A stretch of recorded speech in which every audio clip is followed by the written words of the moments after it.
So a good performance. Hello and welcome to Firstpost. I'm Rupha Ramani. Let's get started.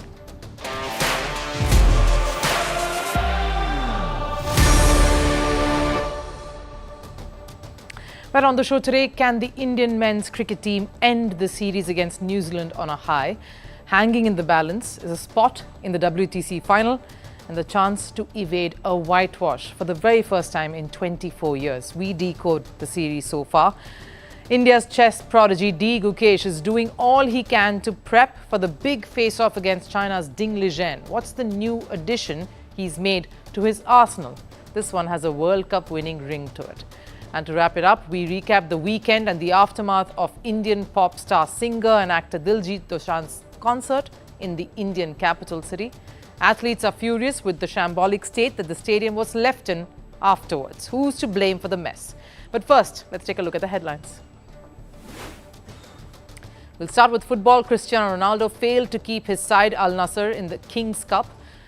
Al Nassr fell to a 0-1 defeat to Al Tawun in a round of 16 match. This after Ronaldo failed to convert a penalty in stoppage time. Over in tennis, world number 2, Carlos Alcaraz has cruised to the round of 16 at Paris Masters. The Spaniard defeated Nicolas Harry 7-5, 6-1 in straight sets. With Sinner's withdrawal from the tournament, Alcaraz's path to his 17th ATP title looks easy. Alcaraz has won the French Open and Wimbledon titles earlier this year. Updates from the Indian Premier League. Reports say Virat Kohli will be reappointed as Royal Challengers Bengaluru's captain for the 2025 season. It's believed Kohli has had a conversation with the management and will return to captaincy duties for the first time since he stepped down in 2021. Faf du Plessis, who led RCB from 2022 to 2024, is expected to be released by the franchise. Moving to women's cricket, India beat New Zealand by 6 wickets in the ODI series decider in Ahmedabad. Smriti Mandhana's century helped India reach the target of 233. With that 100, she overtook Mithali Raj as the Indian woman with most ODI tons. India won the 3-match ODI series 2-1. Deepti Sharma named player of the series. And we'll sum it up with news from NBA. Golden State Warriors ran riot against New Orleans Pelicans in Western Conference face-off. In Steph Curry's absence, Buddy Hield stepped up for the Warriors with 28 points as they beat Pelicans 124-106. Curry is likely to miss the next two due to an injury he sustained during their loss against LA Clippers. The Indian men's cricket team look most uncomfortable for the first time this year. They look completely out of sorts for the first time in some years in test format, and that too at home. Losing to New Zealand after 12 long years at home ought to hurt. It is a tough pill to swallow, especially for veterans who've been part of winning sides like Virat Kohli and Rohit Sharma. And especially so when this New Zealand team was the same that blanked out to Sri Lanka 2-0 before this series. But the visitors seem to have adapted pretty well, played with smarts to outwit India in their own backyard. So where has India gone wrong and what next? Now, they misread conditions to start off with. The captain, of course, shouldering the entire blame for that bold call he made to bat first in Bengaluru in the first test. That completely backfired, resulting in a very humbling loss. Watching Rachin Ravindra from New Zealand dominate that pitch more than any of the Indian batters could only added salt to their wounds. Starting off on the back foot can be hard, but this Indian side is known to bounce back, and it almost looked like they would when they roped in Washington Sundar for the second test in Pune. He did the job with the ball, yes, but India collapsed with the bat. They just couldn't find their feet against someone like Mitchell Santner. The only spark in that loss was the young Yashasvi Jaiswal. He found his rhythm, he stepped out against spin, and it was indeed a pity that no one else could replicate that. Once Jaiswal fell, the procession was on. The other big reason for the loss, of course, two of their biggest guns in that batting lineup, Rohit Sharma and Virat Kohli, not firing. Yes, we all have been down this road enough number of times to know that these men come with some serious numbers, strong resumes, and they are in a bit of a slump. And they have proved their critics and trolls wrong enough number of times in the past to know that probably this could also end up a similar way. But time is ticking. And when you see pictures like this, Very, very furious and livid, Virat Kohli slamming his bat after getting dismissed in that second test in Pune, you sense he's frustrated too. Overall, it'll be fair to say India did not look like they negotiated the conditions well enough and read the situation half as well as New Zealand ended up doing, costing India the series. Didn't think we batted well enough to get runs on the board. You've got to pick 20 wickets to win, yes, but batters have to put runs on the board. It's a collective failure. I'm not somebody who would blame just the batters or the bowlers. We've played a style where we've fired a shot at India, and we've been on the right side a couple of tosses as well. That has been really important. We head into test number 3 and a chance at some redemption for India, for whom it's been a bit of a wake-up call, the series. The match will be held in Mumbai in a couple of days from now, and India wants a rank turner to greet both the sides, which has left experts and a lot of former cricketers rather surprised. Now look, I understand the pressure. India not only lost a series at home to New Zealand for the first time in more than a decade, but they also got halted in their 18 series winning streak. They will want to avoid a whitewash, something an Indian side has not been on the receiving end of since 2000. That's 24 years ago. According to reports, India has instructed the curators and the MCA to prepare a pitch that will help spinners from day one. This despite India floundering against spin in Pune. India lost 19 of their 20 wickets to spin alone, and Santner took 13 of them.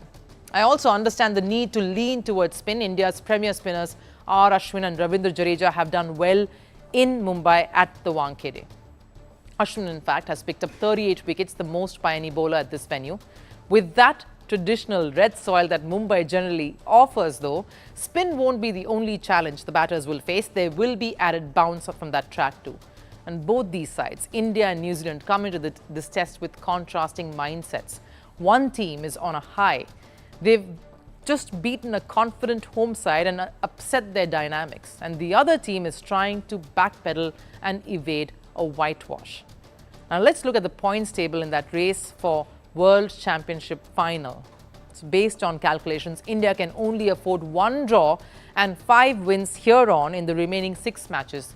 This includes the one against New Zealand and then, of course, the series against Australia. That's the big one. We know it's a massive ask, but that's not what India will tell themselves. They need momentum, and that has to come from this test against New Zealand that's starting in Mumbai on the 1st of November. Gukesh is gearing up for the World Championship final showdown against Ding Liren. It's going to be an intense 14-game contest starting off in less than a month. The venue is a neutral one, Singapore's Sentosa, and while Gukesh has already had enough game time under his belt this year, he's added one more piece in the quest to solve the World Championship puzzle. The candidate's winner has included Paddy Upton in his support staff. For the uninitiated, Paddy Upton is a renowned mental conditioning coach from South Africa.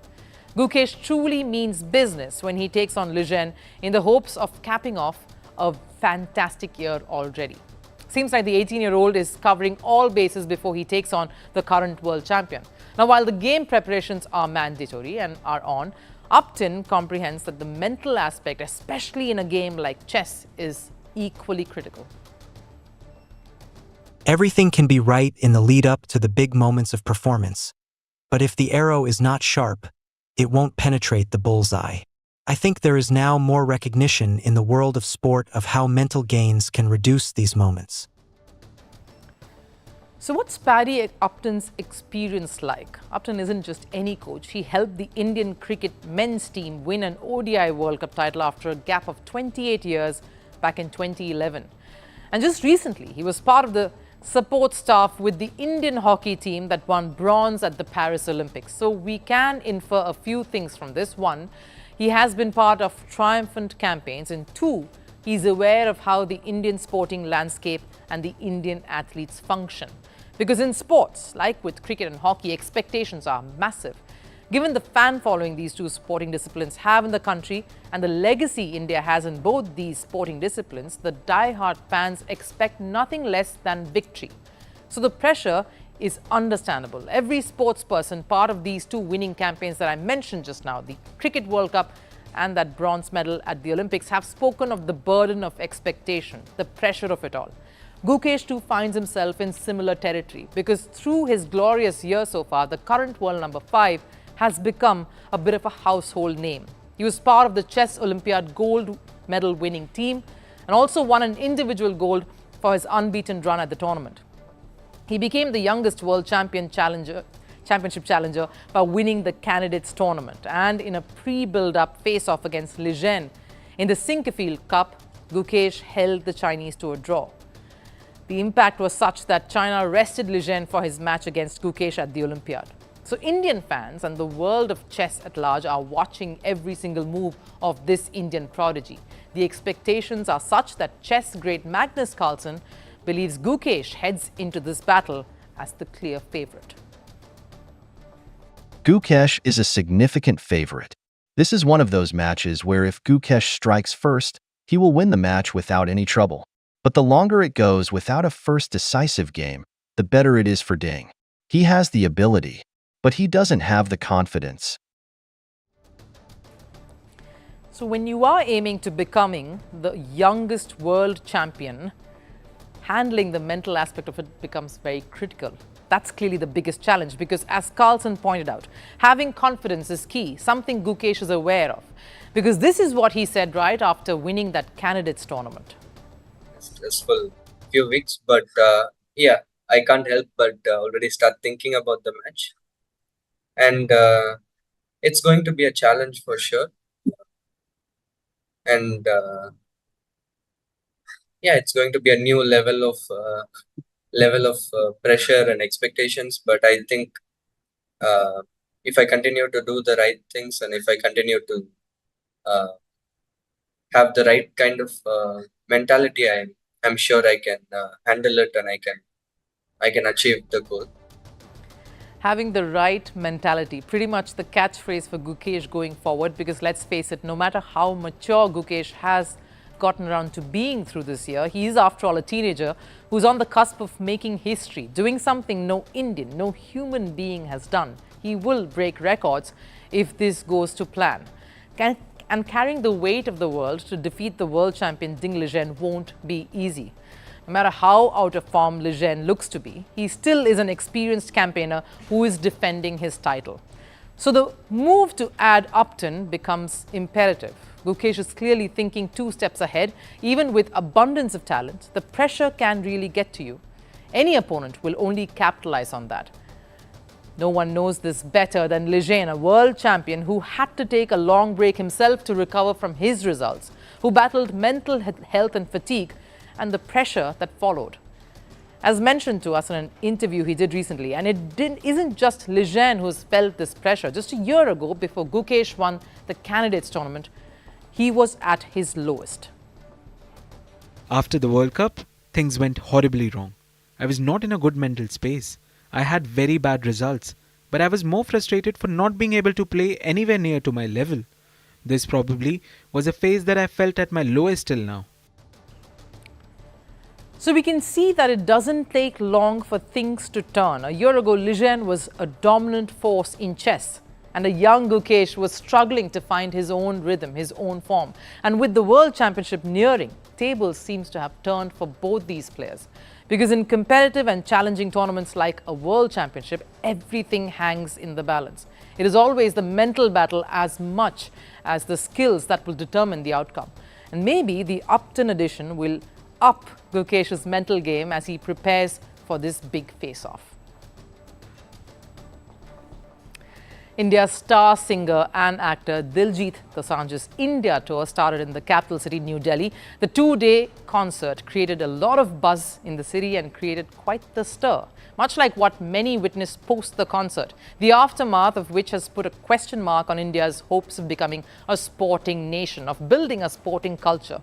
The Jawaharlal Nehru, or the JLN Stadium, where the concert was held, is in disarray. The running track was covered in debris and garbage, and the stadium was left in shambles by the thousands of fans who attended the concert. None of it cleaned up until social media fury struck SAI, the Sports Authority of India, and the organisers. Many athletes have even complained that personal training facilities have been destroyed too. While the Sports Authority of India is pointing fingers at the concert organisers, the bigger question is, can India really become a sporting giant if a sporting stadium is treated this way? Here's a report.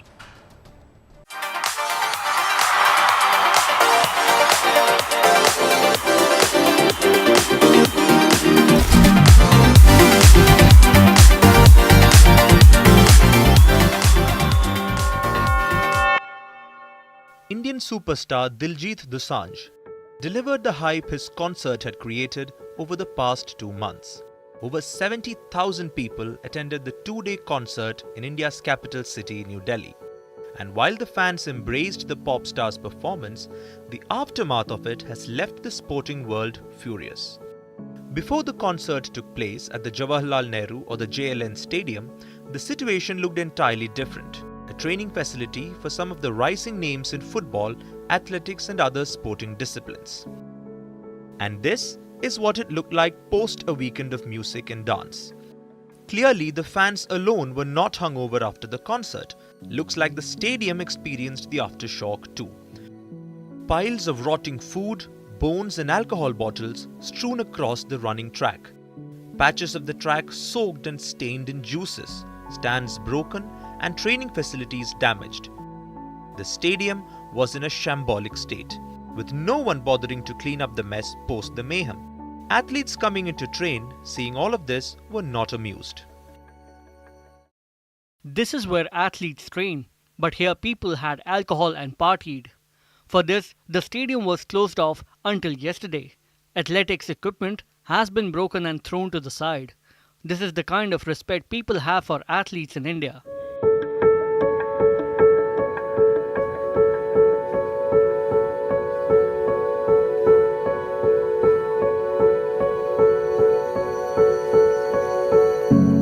Many athletes claim that the equipment brought in by them on their own personal expenses have been damaged too. And this inconvenience had started a week prior to the concert. The stadium was closed off for all athletes from the 23rd of October.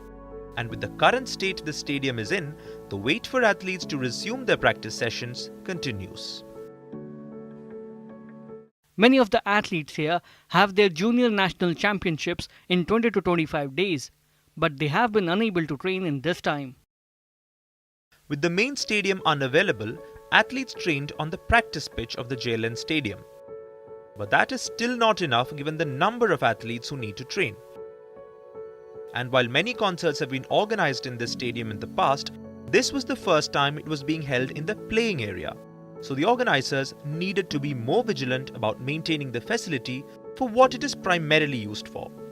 We also believe that in order to clean the stadium, organizers used hard brooms, which has resulted in the synthetic running track getting damaged.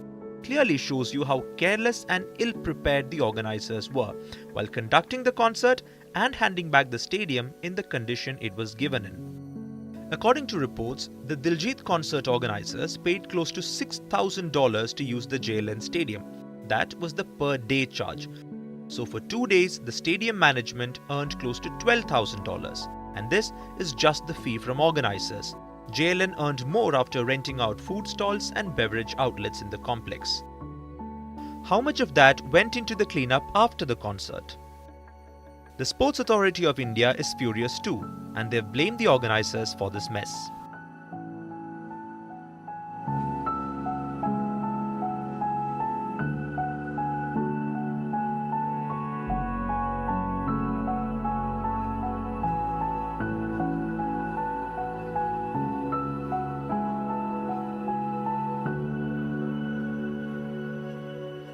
India just finished in the Olympics this year with a lesser medal haul than their previous campaign. Yet, India dreams to become a giant force in the sporting world. Prime Minister Narendra Modi wants to host an Olympics in 2036. That needs to start with concerted efforts all through, whether it is recognizing and grooming athletes to make them proficient gold medal winners, or maintaining stadiums and facilities where athletes train. Securing the sanctity of where athletes come to toil and work hard and dream big. While the Diljit concert does put the Sports Authority of India and the organizers under the spotlight, one also has to ask, maybe all these fans who enjoyed a musical extravaganza should have also done their bit in being a little bit more mindful of the venue they were in. Time for last serve. After embracing the Paris Olympics, the French city is gearing up for Tour de France once again as the tournament goes all French for the first time in 5 years. What's that circuit going to look like? Take a look. L'histoire est gravée dans la roche.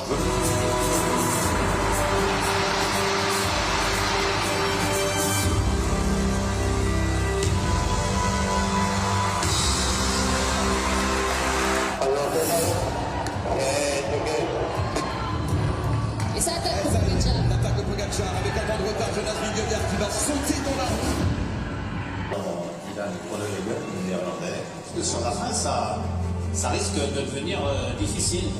Et puis il y a... That wraps it up here on Firstpost. Of course, it's festive time here in India. So wishing you all a very, very happy season of lights. I'll see you again on the 1st of November. Bye-bye.